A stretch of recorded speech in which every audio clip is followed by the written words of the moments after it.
배움의 교회 새벽 묵상에 오신 여러분을 주님의 이름으로 환영합니다. 오늘 함께 묵상할 말씀은 신명기 11장 8절에서 15절 말씀입니다. 그러니 당신들은 오늘 내가 당신들에게 내리는 모든 명령을 지키십시오.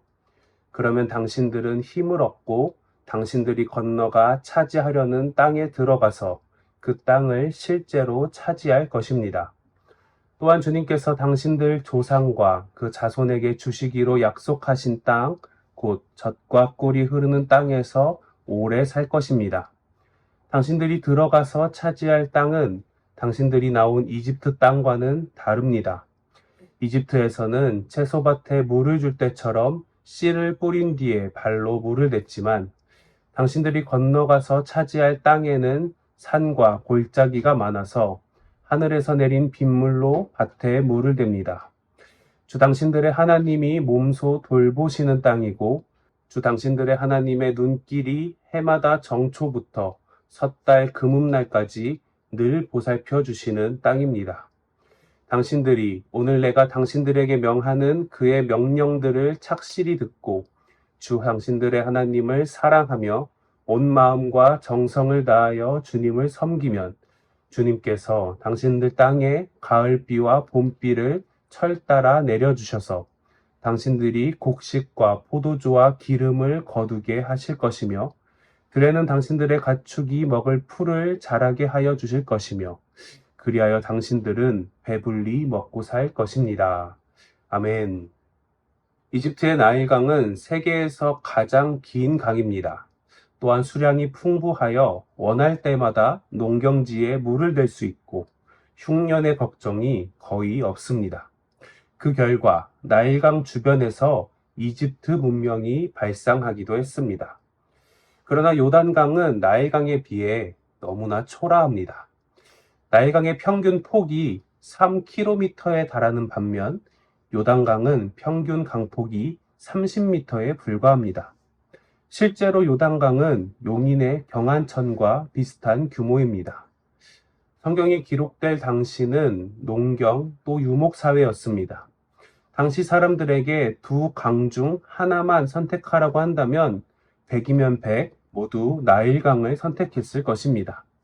나일강 대 요단강은 승부가 되지 않는 게임입니다. 그런데 하나님은 하나님의 백성을 이집트에서 이끌어내어 요단강 유역에 정착하게 하십니다. 더 확실하고 풍요로운 곳이 아니라 더 불확실하고 초라한 곳으로 이끄신 것입니다. 오늘은 말씀을 통해 나일강이 아닌 요단강으로 이끄시는 하나님에 대해 함께 묵상해 보고자 합니다. 오늘 본문은 나일강이 있던 이집트에 대해 채소밭에 물을 줄 때처럼 씨를 뿌린 뒤에 발로 물을 댔다고 묘사합니다. 그곳에선 작은 수고만으로도 풍요롭게 농사 지을 수 있었습니다. 하지만 요단강 유역은 다릅니다. 하늘에서 내린 빗물로만 밭에 물을 대야 하는 땅입니다. 게다가 그곳은 사막 기후입니다. 건기에는 비 한 방울 내리지 않는 가뭄이 몇 달씩 이어지곤 합니다. 한마디로 요단강 유역은 나일강에 비해 훨씬 큰 불확실성에 놓인 삶입니다. 그런데 하나님은 그 불안정한 땅을 가리켜 젖과 꿀이 흐르는 땅이라고 부르십니다. 객관적인 조건만 놓고 보면 그 이름은 이집트 또 나일강에 붙이는 것이 훨씬 어울립니다.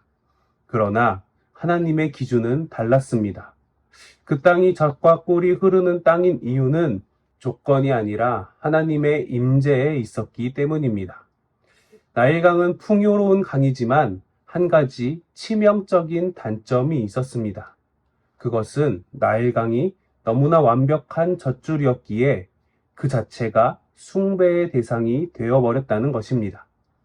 이집트 사람들은 나일강을 신으로 모셨고 풍요를 주는 이 자연을 예배했습니다.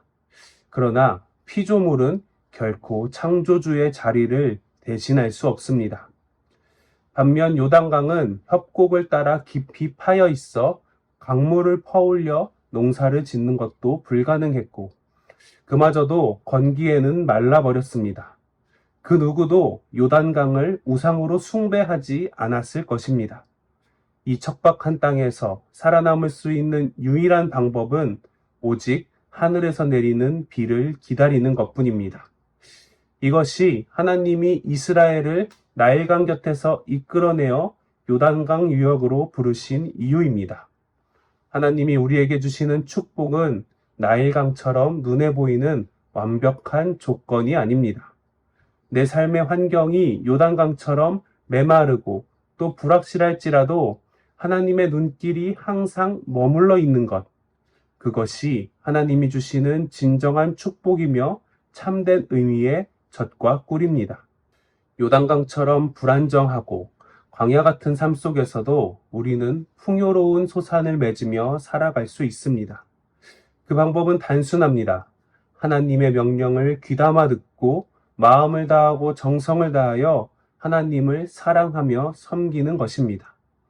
하나님은 그분이 돌보시는 땅, 그분의 시선이 머물러 있는 곳에 가을비와 봄비를 내려주시는 분입니다.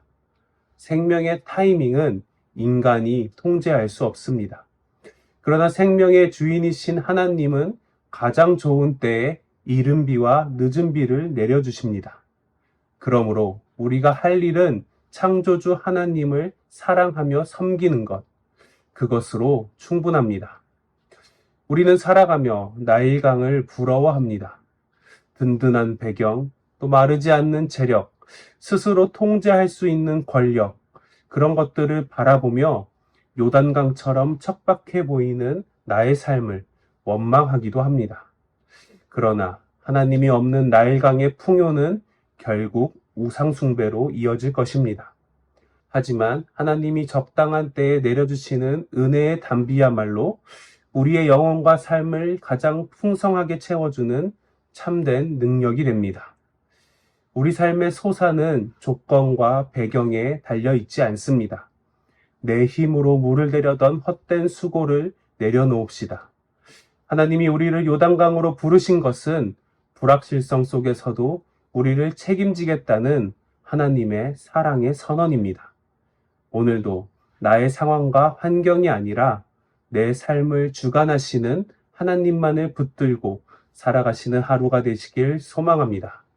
말씀을 기억하며 함께 기도하겠습니다. 하나님 아버지, 오늘도 말씀을 통해 우리의 삶을 선하게 인도하시는 하나님을 바라보게 하시니 감사합니다. 그러나 주님, 우리는 나일강과 같은 완벽한 조건을 바라보며 요단강처럼 불확실한 삶을 불안해하고 원망했음을 고백합니다. 주님, 우리를 불쌍히 여겨 주시옵소서. 그러나 주님, 오늘 말씀을 통해 우리를 요단강으로 부르신 것이 불확실함 속에서도 우리를 친히 책임지시겠다는 하나님의 사랑의 선언임을 알게 하시니 감사합니다. 우리 삶의 소산이 오직 주님의 손에 달려 있음을 믿고 주님을 사랑하며 섬기는 오늘 하루가 되게 하옵소서. 이 모든 것 생명의 떡으로 이 땅에 오신 예수 그리스도의 이름으로 기도드립니다. 아멘.